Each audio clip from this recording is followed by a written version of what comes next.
জানালা লক করা। আমার মন চাচ্ছে জানালা ভেঙে ঘরে ঢুকে পড়ি। কি হচ্ছে রুমে? আমার বোন এমন চিৎকার করছে কেন? আমি কোনো উপায় না পেয়ে দরজাটা ভাঙার চেষ্টা করলাম, কিন্তু দরজা কিছুতেই ভাঙতে পারছি না। অনেক চেষ্টার পর দরজাটা ভেঙে ফেললাম। দরজা ভেঙে রুমে ঢুকার সাথে সাথে যা দেখলাম তা দেখে আমার মাথা ঘুরে গেল। একটি ছেলে রুম থেকে জানালা দিয়ে পালিয়ে গেল। তাদের অনেক বুদ্ধি। আমি দেখলাম জানালা দিয়ে যেন পালাতে পারে, সেই জন্য আগে থেকেই প্রস্তুত করে রেখেছে। আমি আপুকে জিজ্ঞেস করলাম, আপু তোমার রুমে কে ছিল? আপু বলল, সেই জবাব কি তোকে দিতে হবে? আমি বললাম, আপু তুমি আমাকে ছোটবেলা থেকে অনেক স্নেহ করো, আর আমি যখন যা বলছি তাই করেছ। আপু তুমি আমার সাথে লুকিও না, এই ঘরে আর কে ছিল বলো আপু, আমি জানতে চাই জানালা দিয়ে কে পালালো। আমার বোন কোনো উত্তর না দিয়ে আমাকে বলল, শোন তুই আমার কাছে আজ যা চাবি তাই পাবি, কিন্তু তুই আমাকে অন্য প্রশ্ন করিস না। আমি ভাবলাম আপু কি বলতে চায়। আমি যা চাইবো তাই পাবো। আমি আপুকে বললাম, আপু ঠিক আছে, আমি তোমার কাছে একটা জিনিস চাইবো, তুমি কি দিবে? আপু বলল, বলেই দেখ না আমি দেই কিনা। আপুকে কথাটা বলতে আমার খুব ভয় হচ্ছিল। আমি আমতা আমতা করে বললাম, আপু আমি তোমারে নিয়ে দূরে কোথাও ঘুরতে যাব। আমি বাড়িতে তোমাকে আমার মনের কথাটা বলতে পারবো না, দূরে গেলে বলতে পারবো। আপু বলল, কতটা দূরে যেতে হবে? আমি আপুকে বললাম, কক্সবাজার গেলেই হবে। আমি মনে মনে চিন্তা করলাম, আমার ভাইটা আমার কাছে কি এমন চাইবে যে কথাটা বাড়িতে বলতে ভয় পাচ্ছে। আমি ছোট ভাইয়ের কথায় রাজি হয়ে গেলাম। আমি তোর সাথে ঘুরতে যাব। আমিও জানতে চাই আমার ছোট ভাইয়ের মতটা কি। হঠাৎ ছোট ভাই আমাকে ডাক দিয়ে বলল, আপু আমি যে কথাটা তোমায় বলবো আর আমি তোমার কাছে যা চাইবো তা কাউকে বলতে পারবে না। বিষয়টা গোপন রাখতে হবে। প্রমিস কাউকে বলবো না। তাহলে এখনই বলে ফেল, কি বলবি? আমার কাছে কি চাস? আপু আমি আগেই বলেছি আমি বাড়িতে বলতে পারবো না, তোমাকে কক্সবাজার নিয়ে তারপর বলবো।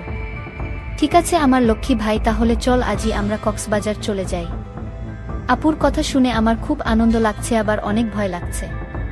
তাহলে চলো কালই আমরা কক্সবাজার চলে যাই। পরের দিন সকালে আমি আর আমার আপুকে নিয়ে কক্সবাজার রওনা দিলাম। আমরা সকল 8টায় বাড়ি থেকে কক্সবাজারের উদ্দেশ্য নিয়ে রওনা দিলাম। আমরা প্রায় রাত 8টায় কক্সবাজার গিয়ে পৌঁছলাম। সারাদিন গাড়ির জার্নিতে শরীরটা আমার অনেক ক্লান্ত হয়ে গেছে। আমার চোখের পাতা কিছুতেই খোলা রাখতে পারিনি। আমি ঘুমিয়ে পড়লাম, মানে আমার আপু ঘুমিয়ে গেল। আমি আপুকে বললাম, আপু কিছু খাবে না? আমি বাহির থেকে খাবার নিয়ে আসি। আপু বলল, না আমি কিছুই খাবো না, তোর ইচ্ছা থাকলে তুই হোটেল থেকে খেয়ে নে। আমি বললাম, আপু তোমাকে রেখে আমি কি খাইতে পারবো? আপু বলল, ডিস্টার্ব করিস না, আমি ঘুমাবো, তুই যা পারিস তা কর। বেন বেন করিস না, কাল কথা হবে, এখন ঘুমা। আপুকে ঘুমের মধ্যে অনেক সুন্দর লাগছিল। আমিও ক্লান্ত শরীর নিয়ে ঘুমিয়ে পড়লাম। পরের দিন সকালে ঘুম থেকে উঠে আমরা সমুদ্র সৈকতে ঘুরতে গেলাম। সারাদিন ঘুরলাম। এবার আপু আমায় প্রশ্ন করল, আচ্ছা রোহান তুই কি ভুলে গেছিস? তুই আমাকে কেন কক্সবাজার নিয়ে আসলি? আরে আপু ভুলি নাই, আজ রাতে বলবো। আপু যদি তুমি আমার কথা না রাখো তাহলে আমি কিন্তু ওই দিনের রাতের ঘটনাটা ফাঁস করে দিব। আপু তখন আমার দিকে রাগান্বিত চোখে তাকিয়ে বলল, রোহান আমি কি না করেছি তোর কথা রাখবো না?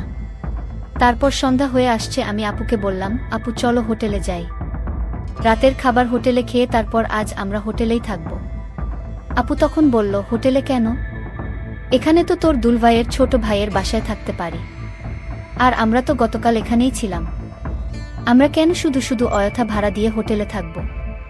আমি বললাম, হোটেল না থাকলে যে আমার মনের কথাটা বলতে পারবো না আপু। আপু তখন বলল, ঠিক আছে তুই যা বলবি তাই হবে। তারপর আমরা একটা হোটেলে গিয়ে উঠলাম।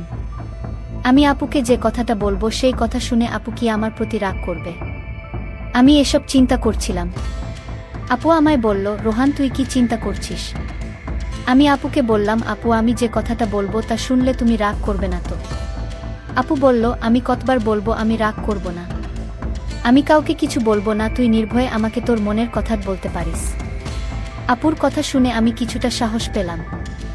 আমি আপুকে বললাম, আপু আমি ছোটবেলা থেকেই তোমাকে অনেক পছন্দ করি, আর দুলাভাই বিদেশ যাওয়ার পর থেকে আমি লক্ষ্য করছি তুমি সবসময় মনমরা হয়ে থাকো। আমি তোমার কষ্ট বুঝি, তুমি চাইলে তোমার কষ্ট আমি দূর করে দিব। আপু বলল, তুই আমার কষ্ট বুঝিস? আরে আপু, ছোট থেকে আমরা একসাথে বড় হয়েছি। আমি তোমার মনের কথা না বুঝলে কে বুঝবে? আমি জানি তোমার ভিতর কিসের অভাব কাজ করছে। ছোট ভাইয়ের কথা শুনে আমি কিছুটা আশ্চর্য হলাম।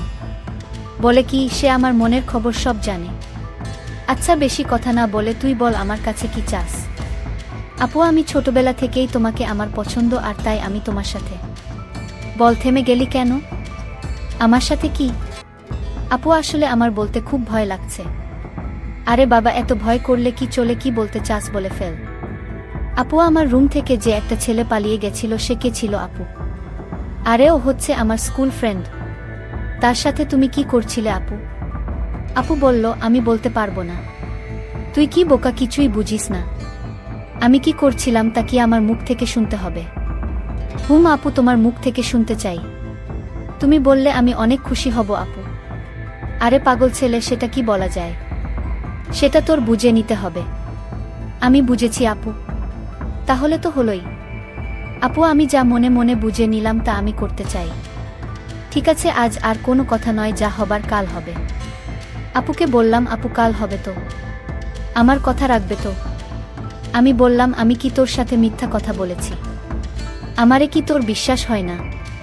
যদি বিশ্বাস থাকে তাহলে এখন ঘুমা, কাল সব হবে। প্রিয় বন্ধুরা, আজ ব্যস্ততার জন্য গল্পটি শেষ করতে পারলাম না। বাকি ঘটনাটি আগামীকাল আপলোড দেওয়া হবে। সেই পর্যন্ত